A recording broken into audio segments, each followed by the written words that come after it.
Chicago and had a boat, cabin cruiser. And then I remember the boat when we went through a lock, Lake Michigan. Must have been one of the locks where they fill up the water and the boat flows way up. And when you go in the lower lake, it's real high, the walls. I have an early recollection of even sitting in the kitchen, and I don't remember why I have this recollection particularly, because generally early recollections are from something traumatic. But I have this recollection of just eating breakfast. I know that's kind of crazy, and I don't know the year it would have been, but it would have been in the early 50s. I remember some of my early recollections, and now when I lived in Granville, and I lived there between the ages of roughly 3 and 8 in Granville, and I remember there was a fort I used to go to and play in. If you're going to visit Denison, a wall before you go up the hill, and it's real pronounced, and it's brick and concrete, and it probably says home of Denison University. It's a steep hill that you climb up, but there's kind of a path behind the wall, and that goes up kind of a back way. That of course the cars are going up the hill, and there's a sidewalk there, but then there's probably students made it, would be my guess, but back in there was my fort as a youngster. Actually, I never took anybody to the fort. It was just my own fort. And then you'd go there and you'd spy on people. You could watch them, and because they couldn't see you because you were up real high. That house was distinguished in my memory from having the largest closets I'd ever seen. When you're real young, of course, if we were to go there now, they might not be so large, those closets. But they went back probably underneath the eaves of the house. It's a little tiny, tiny house. Recollections of when I was spanked with the hairbrush. That wasn't much fun. I had a rather strong temper, and I remember having temper tantrums as a kid. And you jump on the floor and you'd beat your hands and feet and scream. I remember doing that, and I don't remember any of actually my children having anywhere near temper tantrums like that. It's funny too, because as an adult I don't have a very strong temper outside of a few sporting events. The time that we took the bench and threw it at the TV, missing the TV and breaking one of the panels in the family room on Kensington. The Browns and the Indians growing up were a source of a lot of moments of strong temper. I guess those two teams could dash your hopes. You think they're going to win, and then they snatch defeat from the jaws of victory.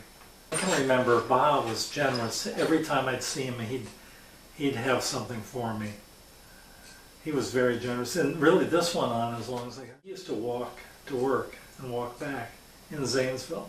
That'd be a couple miles, maybe 2 or 3 miles. But he would walk, but he would stop on his way at the peanut shop, and I don't know whether he was buying cigarettes then, because he smoked. In fact, both of my parents smoked, and they both gave it up.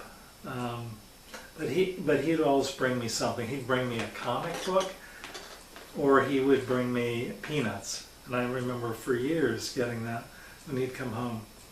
It's funny, and as much as I treasured that, I don't ever remember doing the same thing for you and Aaron and Julia and Damaris.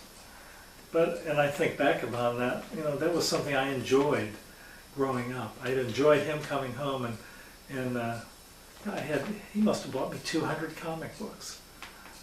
Admittedly comic books were, I don't know, probably 25 cents, maybe. But still, I think about it. I don't think comic books are quite as popular today as they were back when I was a kid.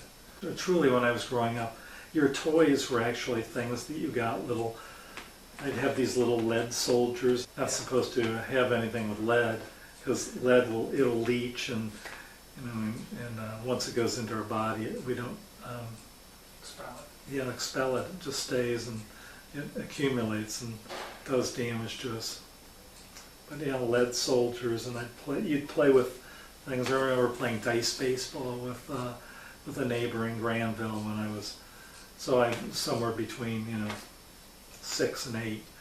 So if you roll a certain number, Yeah, you get a base. oh, dice baseball. 6 and 6 was a home run. I remember that. And each number combination would have significance. It'd be an out, a fly out, a ground out, a strikeout, and then you'd advance your people depending on what happened. And it was a fun game. And you'd make your lineup. You'd go through, and the fellow I'd always have the Cleveland Indians, and then Tom Wolfe, who was a year or two older than I, he would have the Cincinnati Redlegs. So yeah, well, we played a lot of dice baseball. But I played a lot of games as a kid, and that's what you did as a kid. At your age, you had games, but a lot of them were video games. I remember getting you and your brother video games. So we had that little standalone. The Vectrex. The Vectrex, yes. But I remember being hooked on some of the early video games. The two, Pac-Man, and that's the one where you chase the dots around, and you have the Pac-Man, and when you go over the dot, then you can chase the monsters, otherwise they're chasing you. And there was a method that you could play, and you could go many screens and not get caught, but you had to remember exactly what you're supposed to do. You're supposed to take your man this way. It's a big maze, and you go through the maze, you'd motor through the maze with this was a formula that somebody had come up with to beat it. And then of course you spent all your time trying to do it live action and memorize it.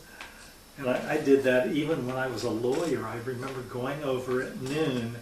There was a place downtown, a little bar, which had one of these, and so I wouldn't drink or have lunch, but I'd go in there and toss quarters in trying to get good at Pac-Man. Or going to Kroger and playing Pac-Man. And Marisa would say, "How come it took you so long to get a quart of milk?" I'd be over there playing Pac-Man. And I don't think she ever caught on. So we're not going to show this to her.